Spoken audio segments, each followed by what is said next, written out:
world watched in disbelief as NATO, the very alliance forged to protect Western interests, formally recognized Palestine. It wasn't just a diplomatic gesture, it was a seismic shift.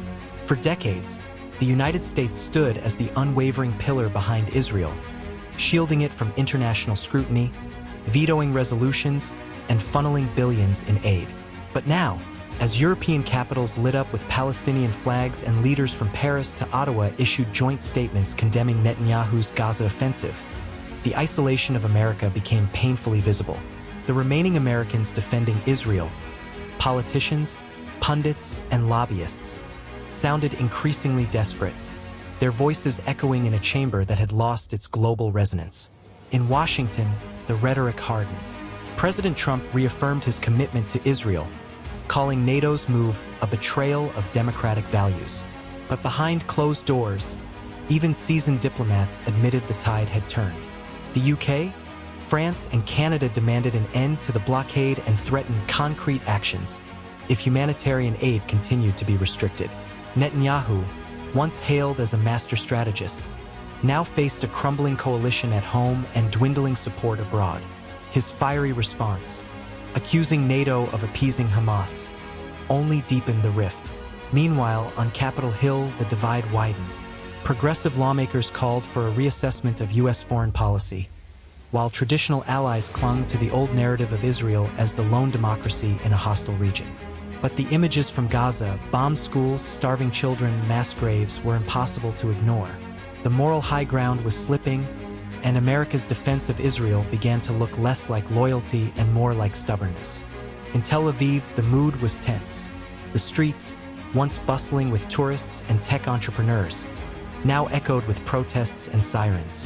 Netanyahu's government, cornered by international condemnation and internal dissent, doubled down.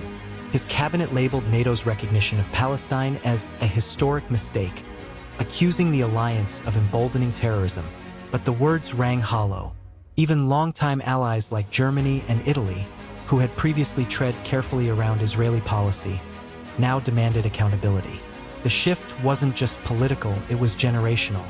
Younger Europeans, shaped by social media and global activism, saw the Palestinian struggle not as a geopolitical puzzle, but as a human rights crisis. Back in the US, the remaining defenders of Israel found themselves in a shrinking circle. Evangelical leaders rallied their congregations, invoking biblical prophecies and divine mandates. Conservative media outlets ran op-eds warning of Western collapse if Israel fell. But the broader American public was changing. Polls showed a dramatic rise in sympathy for Palestinians, especially among millennials and Gen Z. The old narratives, Israel as David against the Arab Goliath, no longer held sway. Instead, Americans saw images of leveled neighborhoods, grieving families, and aid workers pleading for help. The Biden administration faced a dilemma. With NATO unified in its stance and domestic pressure mounting, maintaining unconditional support for Israel became politically untenable. Behind the scenes, diplomats scrambled to broker ceasefires and humanitarian corridors. But Netanyahu refused to budge, insisting that any concession would be a victory for Hamas. His defiance only deepened the crisis. As NATO prepared sanctions and the UN called for investigations, the question wasn't whether Israel would be held accountable, but how far America was willing to go to shield it. The shift wasn't just diplomatic, it was psychological. For decades, Israel had relied on the perception of invincibility, of moral clarity, of being the West's front line against extremism. But now, with NATO's recognition of Palestine, that narrative fractured. In Brussels, diplomats spoke of balance and justice, terms rarely used in the context of Israeli-Palestinian relations. The symbolism was potent. The same alliance that once armed Israel now acknowledged the legitimacy of its adversary. Netanyahu's circle called it betrayal. But outside that echo chamber, the world saw it as overdue correction. In New York, protests surged. Jewish Americans split between staunch defenders of Israel and progressive voices demanding accountability. The divide wasn't just political, it was generational and ideological. Holocaust survivors stood beside Palestinian activists, calling for peace and mutual recognition. The media struggled to capture the nuance. Cable news framed it as chaos. But on the ground, it felt like awakening. The old binaries, Israel good, Palestine bad, no longer sufficed. Meanwhile, in Ramallah, the mood was cautious but hopeful. Palestinian leaders welcomed NATO's recognition but warned against symbolic victories without tangible change. They demanded the lifting of blockades, the end of settlements, and the right of return. For them, this wasn't just about flags and statements, it was about survival. The international spotlight offered a rare chance to push for real concessions. And yet, in Jerusalem, Netanyahu remained defiant. His speeches grew darker, invoking existential threats and biblical wars. He accused NATO of rewriting history and undermining Jewish sovereignty. But his words, once rallying cries, now felt like echoes from a fading era. The world had moved, and Israel's leadership seemed unwilling or unable to follow. In Washington, the pressure mounted. President Trump, surrounded by hawkish advisors and pro-Israel lobbyists, faced a crossroads. His base demanded loyalty to Netanyahu, but the international landscape had shifted.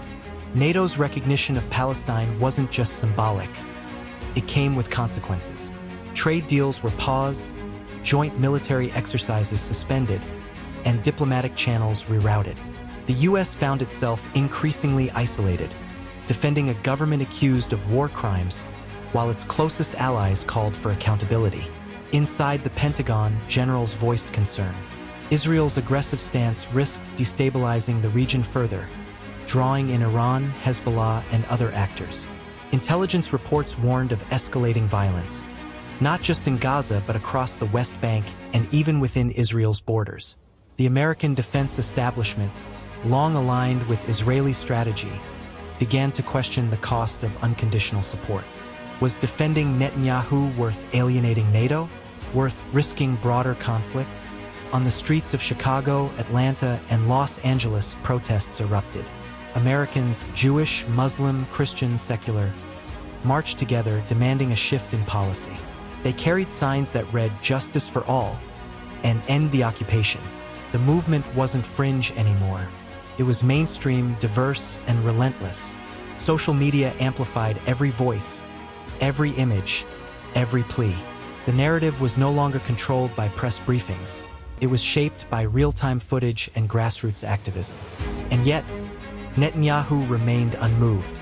He dismissed NATO's recognition as irrelevant, claiming Israel would never bow to international pressure. But his isolation grew.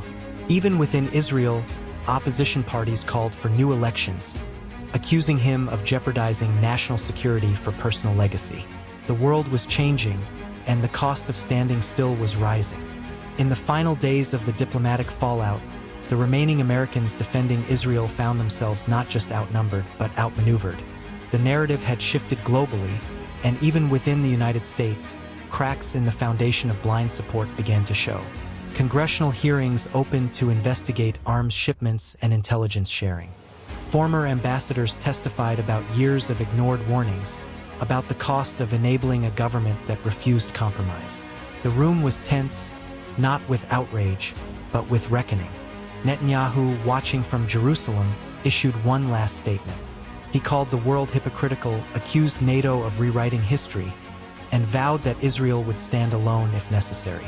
But even his own military advisors urged restraint. The IDF, stretched thin and facing mounting international scrutiny, warned that continued aggression could trigger sanctions that would cripple Israel's economy. The Prime Minister's isolation was no longer metaphorical. It was strategic, diplomatic, and personal.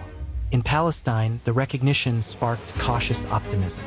Aid began to flow, international observers arrived, and ceasefire negotiations resumed. The scars of war remained, but for the first time in years, there was a glimmer of possibility. The world had spoken, and while peace was far from guaranteed, the balance had shifted. And in America, the conversation changed. No longer was support for Israel a political default. It became a debate, a question of values, of justice, of accountability. The remaining defenders didn't vanish, but their influence waned.